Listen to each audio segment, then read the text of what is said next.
오늘은 소원의 항구로 인도하시는 도다라는 제목으로 하나님 말씀 전하겠습니다. 오늘은 새해 첫 주일이자 1월 1일입니다. 새해가 밝았습니다. 올 한 해도 여러분의 가정과 사업 위에 하나님의 크신 은총이 충만하게 되실 수 있기를 주님의 이름으로 축원합니다. 저희가 이 캘리포니아에 사니까 특별히 이곳 이 남가주 지역에 사니까 바다를 그래도 가끔 볼 기회가 있습니다. 한국에 살 때 이 바다를 보려면 뭐 인천을 간다든지 저 속초를 간다든지 이렇게 좀 가야 바다를 볼 수가 있습니다. 그래서 이렇게 좀 마음 먹지 않고는 바다를 볼 기회가 도대체 생기질 않는데 그런데 이곳 캘리포니아는 마음만 먹으면 언제든지 바다를 볼 수가 있습니다. 뭐 가까운 데 바다가 있죠. 차를 조금만 타고 나가면 뭐 롱비치도 있고요. 뭐 라구나 비치도 있고 레돈도 비치도 있고 가서 아름다운 바다를 이렇게 얼마든지 볼 수가 있습니다. 우리가 바다를 멀리서 바라보면 참 아름답죠. 우리 가슴이 탁 트이게 되는 것입니다. 너무 잔잔해 보여요. 그런데 가까이 가서 바다를 보면 꼭 그런 것만 같지는 않습니다. 특별히 이 배를 타고 바다를 나가보면 더 그래요. 배를 타고 나가는 순간부터 힘든 일이 벌어집니다. 풍랑을 만나게 되는 것이죠. 작은 배는 작은 배대로, 큰 배는 큰 배대로 풍랑을 만나는 것입니다. 그래서 우리 인생을 항해에 비유하는 경우가 참 많습니다. 우리가 인생을 살다 보면 여러 가지 크고 작은 풍랑들을 만나게 되어 있습니다. 풍랑 피해갈 수가 없어요. 우리 인생 자체가 배를 띄우고 바다를 항해하는 그것과 같기 때문에 그렇습니다. 저는 예전에 그런 생각을 한 적이 있습니다. 왜 하나님께서 이 바다를 만드셨을까? 그 많은 물들을 왜 넓고 깊은 그 웅덩이에다가 이렇게 담아 두셨을까?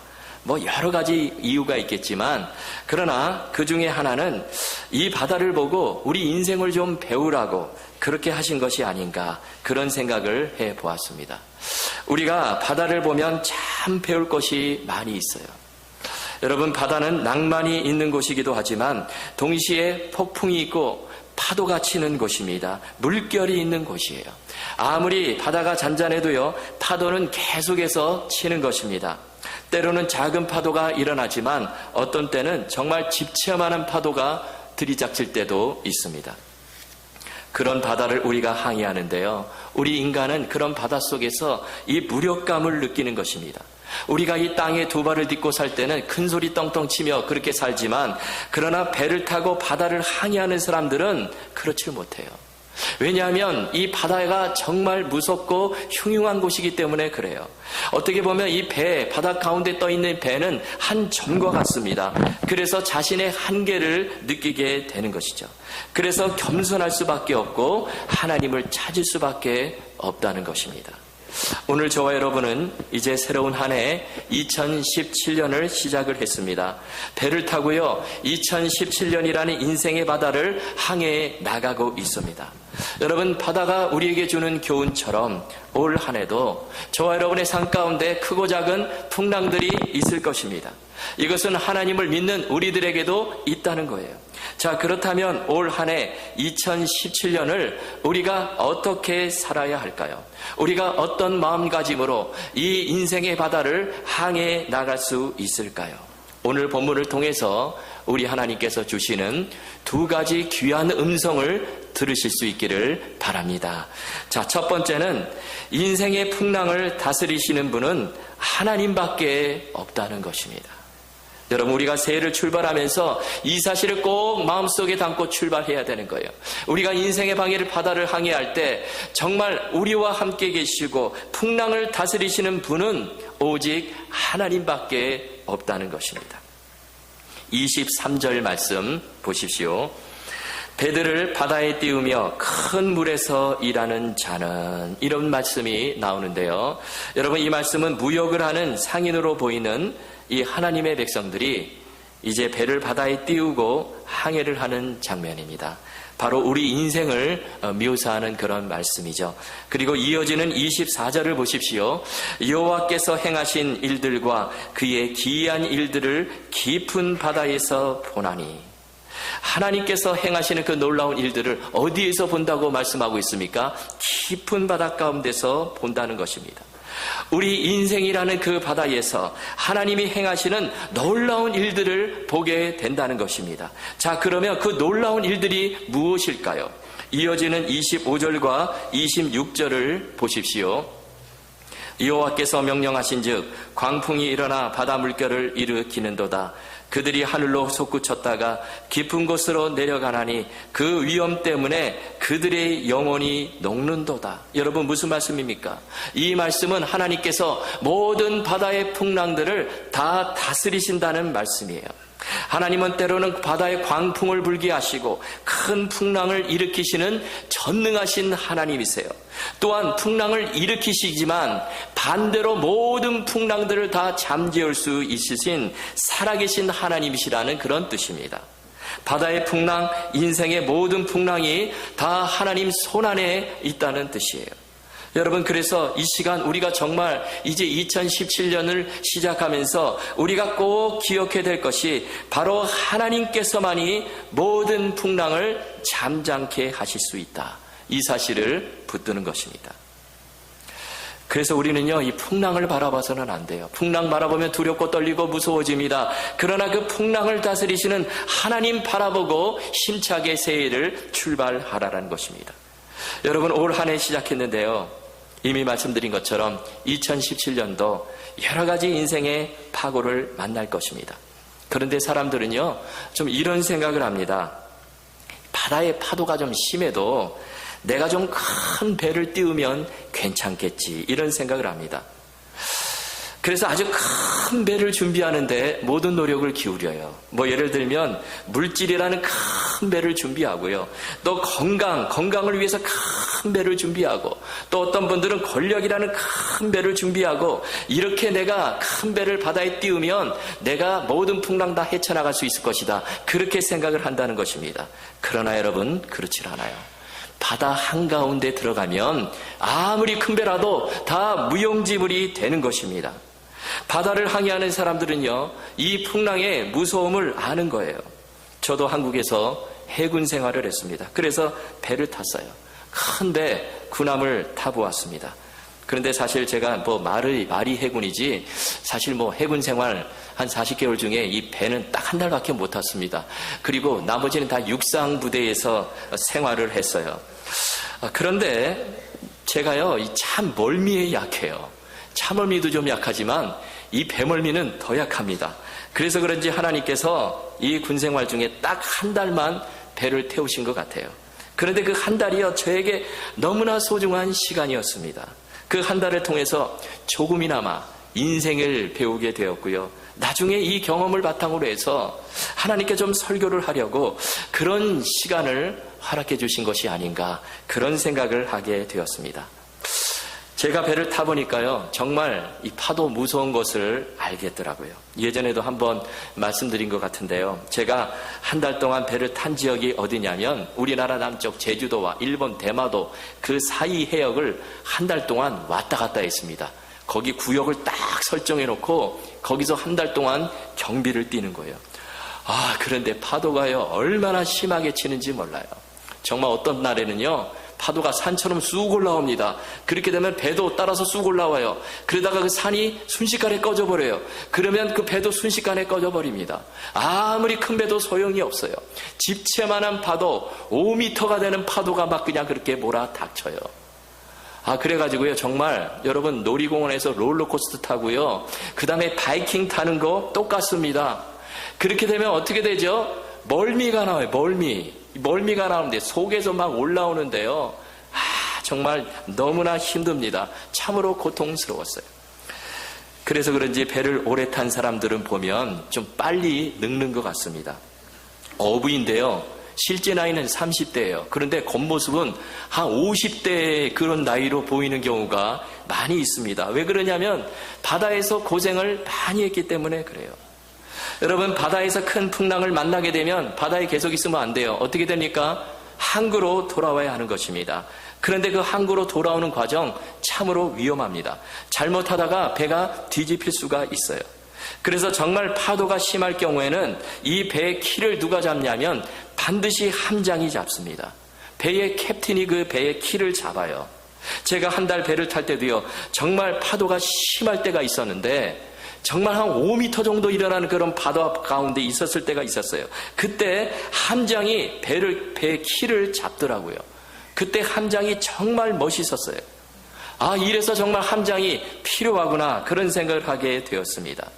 여러분, 함장이요, 무슨 폼 잡고 그냥 배에 있는 사람이 아닙니다. 정말 파도가 심할 때, 앞이 안 보일 때는 이 함장이 나서서 배의 키를 잡고 배의 모든 길을 다 운전해 나간다는 것입니다. 함장이 가장 경험이 많고 실력이 뛰어나기 때문에 그렇습니다. 그래서 여러분, 지금 우리가 인생의 이 바다를 항해해 나가는데, 인생의 배의 키를요, 정말 우리 초짜인 내가 잡으면 안 되는 것입니다. 그렇게 되면 우리는 풍랑을 뚫고 나갈 수가 없어요. 잘못하면 배가 뒤집힙니다. 여러분, 우리는 사실 다 인생의 초짜들이에요. 초보 운전자들입니다. 인생 2번 살아본 사람들이 없어요. 한 번 살다가 다시 태어나서 인생 산 그런 사람들은 한 사람도 없습니다. 우리는 초행길을 가는 거예요. 아무것도 모르고 가는 것입니다. 내일 무슨 일이 일어날지 아무도 알 수가 없어요. 그렇기 때문에 여러분, 우리가 인생의 이 바다의 이 배의 키를 정말 베테랑이신, 정말 전문가이신 하나님께 내어 맡겨드려야 하는 것입니다. 그래야 우리가 인생을 안전하게 항해할 수 있다는 거예요. 여러분, 우리 하나님은요, 베테랑이실 뿐만 아니라 모든 바다의 풍랑들을 다 잠잠케 하시는 전능하신 하나님이십니다. 여러분, 우리 하나님과 동행하라라는 것입니다. 우리 인생이요, 아무도 장담할 수가 없어요. 이 바다 날씨는요, 순식간에 변합니다. 잔잔하다가도 갑자기 파도가 일어나요. 맑다가도 갑자기 날이 흐려집니다. 풍랑이 일어납니다. 손바닥 뒤집듯이 변하는 것이 바로 이 바다의 날씨예요. 여러분, 우리 인생이 바로 이와 같다는 것입니다. 오늘은 편안하더라도 내일 무슨 일이 일어날지 알 수가 없어요. 그렇기 때문에 인생길을 가는 우리들, 정말 모든 인생의 풍랑을 다스리시는 하나님 의지하며 가야 하는 것입니다. 호화 여객선 타이타닉 이야기 잘 아실 거예요. 이 타이타닉호가 아일랜드의 벨파스트라는 곳에서 만들어졌습니다. 그때 이 배가 얼마나 잘 만들어졌는지, 얼마나 큰지, 그 배가 절대로 가라앉지 않는 배다, 그렇게 자랑을 했습니다. 타이타닉호, 이제 배 진수식을 마치고요, 뉴욕으로 첫 출항을 하게 되었습니다. 그 배에는 세계적으로 부자들, 고관 대작들, 귀족들이 타고 있었습니다. 그런데 그 배가 이제 대서양을 가로질러 가는데요, 근데 빙산이 떠내려온다는 그런 무전을 이 통신사가 받았어요. 근데 이 통신사가 그 무전을 받고, 그때 당시 배가 정말 세계 최고 큰 배를 만들었기 때문에 빙산 와도 우리가 다 뚫고 나갈 수 있어. 그래서요, 그 무전을 그냥 무시해버렸다는 것입니다. 그러다가 어떻게 되었습니까? 결국에 이 타이타닉호가 그 빙산에 부딪혀가지고 순식간에 가라앉고 말았어요.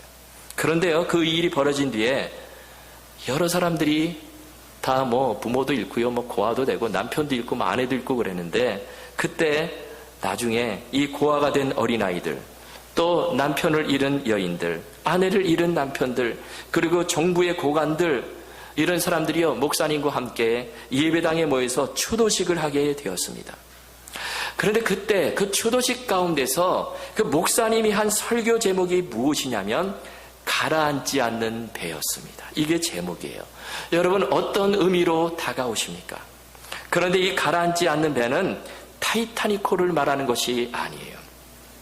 이 배는 바로 예수 그리스도를 말하는 것입니다. 목사님이요, 설교 도중에 이 타이타닉호에 대해서는 한마디도 말씀하지 않았습니다. 대신 들려준 말씀이 무엇이었냐면, 갈릴리 바다에서 배를 타고 가던 제자들, 큰 풍랑을 만나죠. 물이 막 배 안으로 들어옵니다. 지금 배가 가라앉을 위기에 있는데, 그때 배 한곁에서 예수님께서 주무시고 계세요. 그러자 제자들이 막 예수님을 깨웁니다. 그러자 예수님께서 일어나셔서 폭풍을 잠잠케 해주시는 그 이야기를 하는 거예요. 그러면서 이 세상에 그 어떤 배도 다 침몰하지만, 그러나 예수님께서 함께 타고 계신 그 배는 영원히 가라앉지 않는 배이다. 그런 설교를 했다는 것입니다.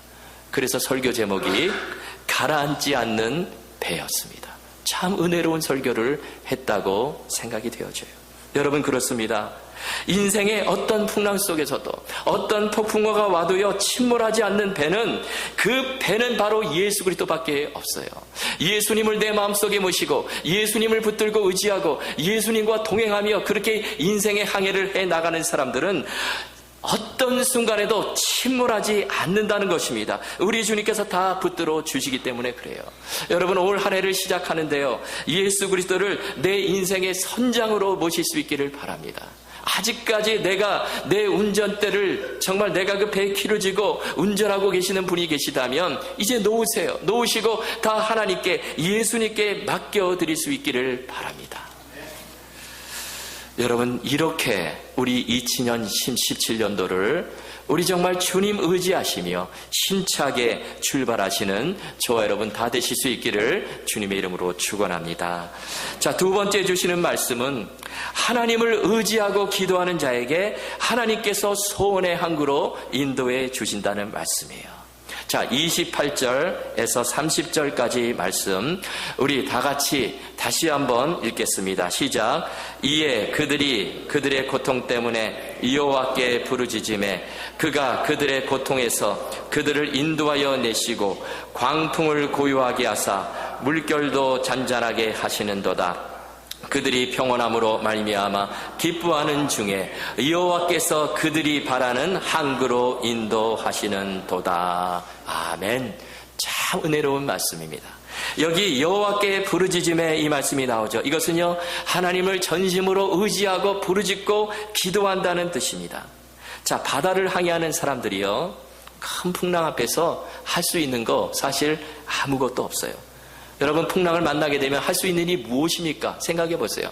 할 수 있는 일이 그저 배 안에 있는 짐들을 다 바다에 버리는 거예요. 그냥 무거운 짐들 다 내 던져버리는 것입니다. 식량도 던져버리고 바다의 그 도구, 배의 도구도 던져버리고 그런 것밖에 없어요. 실제로 사도행전에 보면 사도 바울이요, 죄수들과 함께 로마로 배를 타고 이 호송이 되는데요, 거기서 유라굴로라고 하는 광풍을 만납니다. 미친 광풍을 만나요. 광풍이 얼마나 심한지. 그때 어떻게 합니까? 그 배 안에 있는 사람들 할 수 있는 거, 그저 배 안에 있는 모든 것들을 다 바다에 던져버리는 거예요.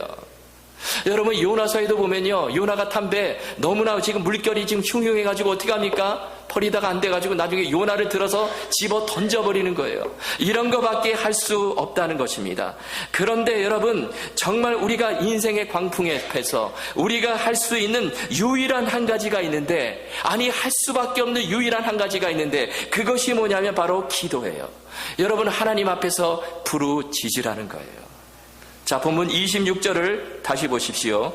그들이 하늘로 솟구쳤다가 깊은 곳으로 내려가니 그 위험 때문에 그들의 영혼이 녹는도다. 지금 심한 풍랑 때문에요, 영혼이 녹아들어가요. 간담이 녹아들어갑니다. 그리고 27절을 보십시오. 그들이 이리저리 구르며 취한 자같이 비틀거리니 그들의 모든 지각이 혼돈 속에 빠지는도다. 어쩔 수가 없어요. 풍랑이 너무 심하니까 이리 휩쓸리고 저리 쏠리고 술 취한 자처럼 비틀거리고 그렇게 살 수밖에 없습니다. 여러분, 이런 풍랑을 만났을 때 우리가 해야 될 일이 무엇입니까? 28절을 보십시오. 이에 그들이 그들의 고통 때문에 여호와께 부르짖으매.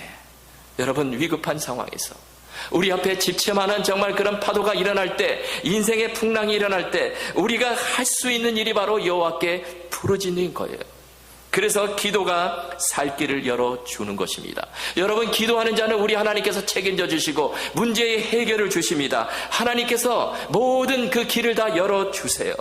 그래서 28절을 보시면 그들이 여호와께 부르짖음에 그가 그들의 고통에서 그들을 인도하여 내시고. 여러분, 하나님께서 그 기도를 들으시고 그들의 고통에서 그들을 건져 내신다는 거예요. 인생의 풍랑을 만났을 때 우리가 해야 될 가장 중요한 것이 다른 것이 아니라 바로 기도입니다.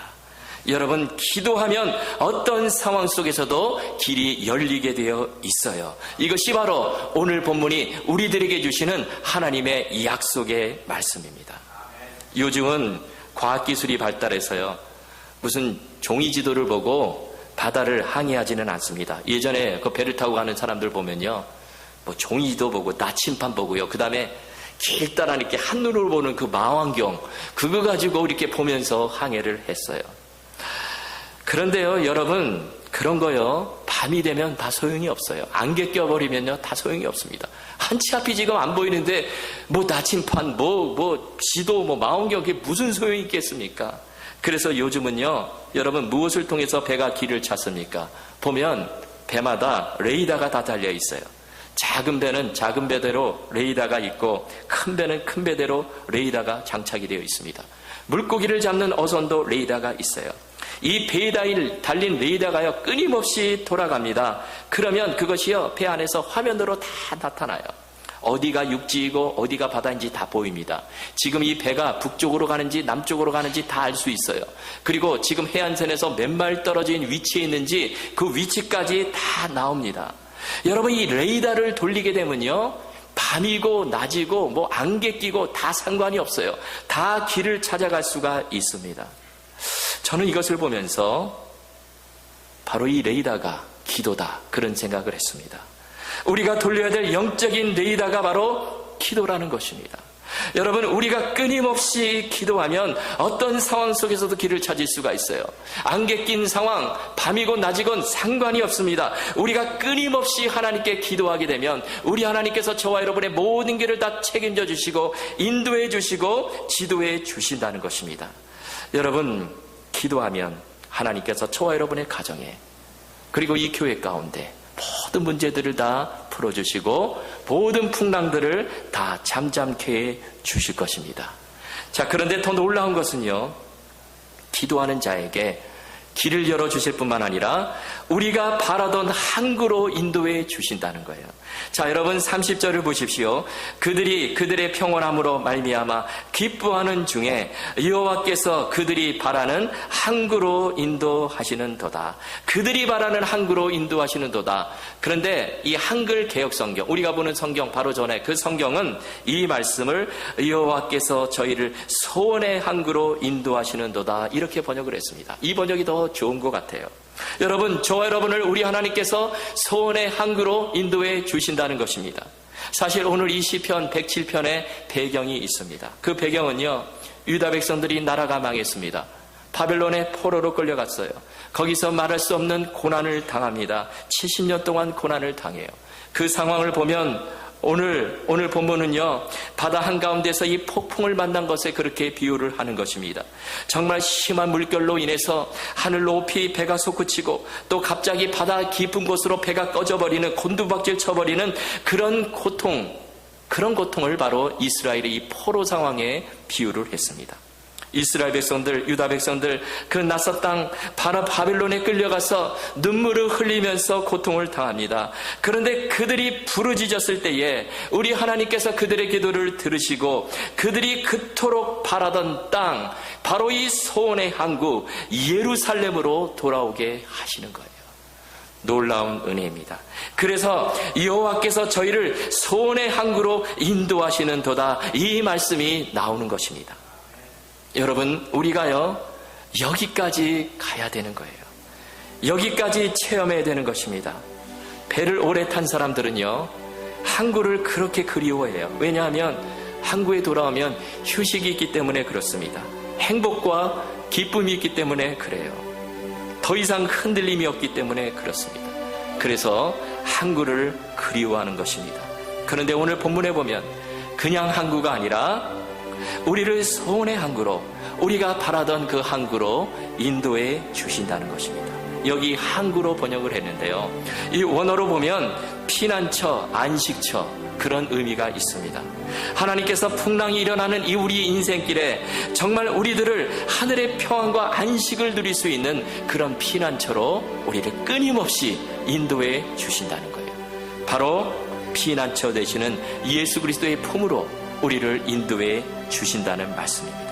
그리고 동시에 이 말씀은요, 우리가 하나님 안에서 주의 뜻대로 품은 소원을 이루어 주시겠다는 것입니다. 여러분, 올 한 해 어떤 소원을 가지고 계십니까?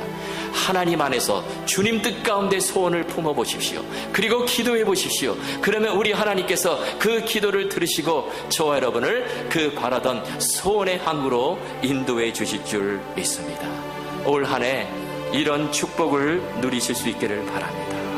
여러분, 우리 하나님은 우리를 소원의 항구로 인도해 주십니다. 이것이 믿는 자들의 결말이에요. 기도하는 자들의 결말입니다. 분명한 결말이에요. 여러분, 이 말씀 기억하시고 올 한 해 2017년도 어떤 풍랑이 다가와도 우리 하나님 의지하시고 날마다 기도하며 그렇게 소원의 항구로 끊임없이 항해 나가시는 저와 여러분 다 되실 수 있기를 주님의 이름으로 축원합니다. 이 시간